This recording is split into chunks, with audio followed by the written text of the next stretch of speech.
Breaking news in a CBS Sports HQ, San Francisco 49er quarterback Jimmy Garoppolo's season is over.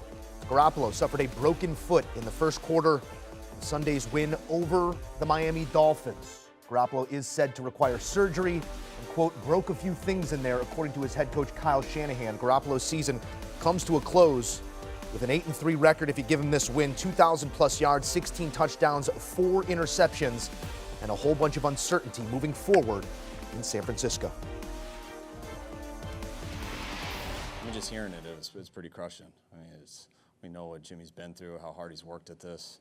You know, I got that news a little in the second quarter, so it was a little different for me, even just how happy we were with that game. That was a really cool game just as a team, and all the stuff that went on throughout the game, and just be able to overcome some things, and it was such a special win, but definite mixed emotions hearing about Jimmy. I told the guys right after the game, and so I know that gave them some mixed emotions fast too, but it was a hell of a job by Brock coming in, stepping it up. He did a real good job today, and we're going to be ready to do our best to overcome this. CBS NFL analyst Ryan Wilson and CBS NFL writer Tyler Sullivan aboard to react. Guys, some tough news and crushing news, as Kyle Shanahan puts it here, about their starting quarterback in Jimmy Garoppolo, who was not the starting quarterback to start the season as the franchise turned to Trey Lance. Now they turn to Brock Purdy. So much to unpack here, but just surface level. Tyler Sullivan, your reaction to the news is what?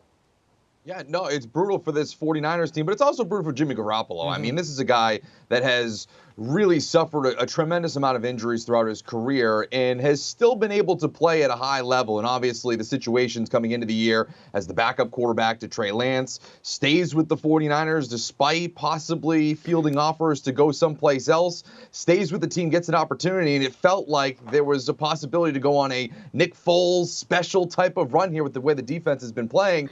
And ultimately it comes down to an unfortunate end for him and unfortunate for the San Francisco 49ers overall. So you feel for Jimmy Garoppolo most of all. No, that's a great point, Sully. You mentioned Nick Foles, and that's an interesting comparison because while Brock Purdy hasn't played a long time in the NFL, he is now the next man up.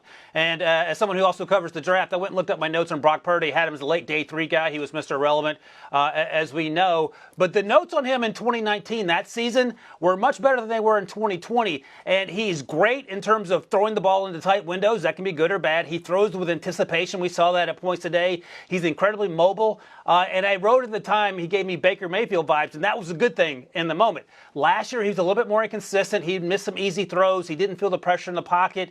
And I made the comp more Colt McCoy. You can win with both those guys, by the way, when they're playing at their peak. And I think we sort of heard Kyle Shanahan allude to it when he said there was a fun game once you got away from the fact that Jimmy Garoppolo's season's over in terms of the way that that team played in its entirety. And I think the takeaway is that they think they can win with Brock Purdy, and I think they're going to be pretty confident going forward. Terrible news for Jimmy G, no doubt about it, as Sully outlined.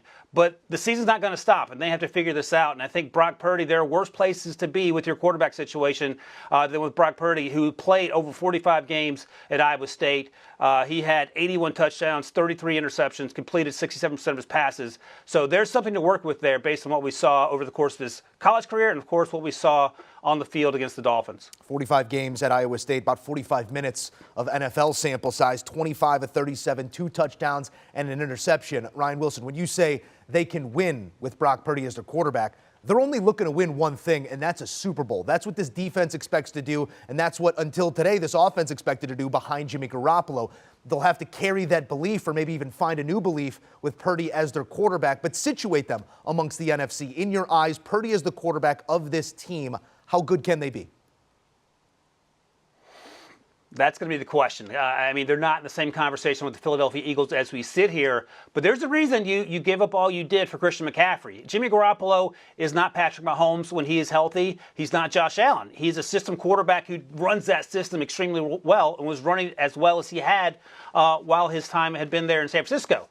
Unfortunately, he's done. So what does this mean for Brock Purdy? Well, it means if you're Kyle Shanahan, we're going to lean on the running game. We're going to lean on getting Christian McCaffrey and Deebo Samuel, who are virtually the same player, the ball out in space and letting them do their things. We're not going to take risks unless we need to, and we're going to let the defense do what the defense did against that Dolphins offense, which was explosive until they arrived in Northern California. So I don't think the recipe is going to necessarily change. You probably won't ask Purdy to do nearly as much as you might ask Jimmy Garoppolo to do in third and medium situations, for example. But I would imagine everything else might be pretty close to what the play calls would have been otherwise, because otherwise, that involves the running game, that involves play action, that involves getting the Deebo Samuels and Christian McCaffreys and the Brandon Oaks and the George Kittles involved early and often, and then letting the defense clean up the mess. So I expect this team to be a top 3 team in the NFC. Maybe now they're behind the Cowboys, but they're going to the playoffs, and I want to see what happens once they get there. Yeah, I think Ryan makes a good point there, talking about how it's not like it's a team like Kansas City that lost Patrick Mahomes. Jimmy Garoppolo, a solid conductor of the offense, but I don't know if you necessarily would call him the focal point or the lightning rod of the whole thing. And so when you look at it from that standpoint, it isn't that tremendous of a loss. And I say that lightly because obviously this is a guy that took the team to a Super Bowl and an NFC championship last season. He is the best of all of their options, behind Trey Lance, of course, but obviously a tough loss here. I'm with Wilson. I would still put them in the top 4, probably 4th behind Dallas in terms of the NFC, particularly because of that defense. It is just so dominant. You talk about limiting the Miami Dolphins, who were averaging 30 points a game coming into this with Tua Tagovailoa as their quarterback, to 17 in that win, creating multiple turnovers and scoring. And so to me, that is going to be their formula for how to win. But to me, beyond looking where they could potentially be in the NFC and try to contend for a Super Bowl, they got to win the division. They're only a game up over the Seattle Seahawks. We were able to win over the Los Angeles Rams today. So to me, that's the biggest thing. You got a big game against them coming up in a couple of weeks here. For me, it's continue to have your pace in the NFC West, because if all of a sudden you're asking Brock Purdy to win a bunch of road games in the postseason to get you to a Super Bowl, like we're talking about, that is a really tall task for a young guy like him. Well, that's what it means for the team. As for the player, from that perspective, a lot of things are changing here in real time for Jimmy Garoppolo, because there was a world in which Jimmy takes this team, let's say, to Super Bowl Sunday, and then John Lynch and this brain trust has to make a tough decision about who their quarterback is next season. Perhaps that decision was just made for them here with the injury to Jimmy Garoppolo. Tyler, as you take a look at Jimmy, reports surfaced here on Sunday that Jimmy and the franchise were open to making amends and getting a deal done moving forward here and staying on this roster, whether that was in a starter or backup role.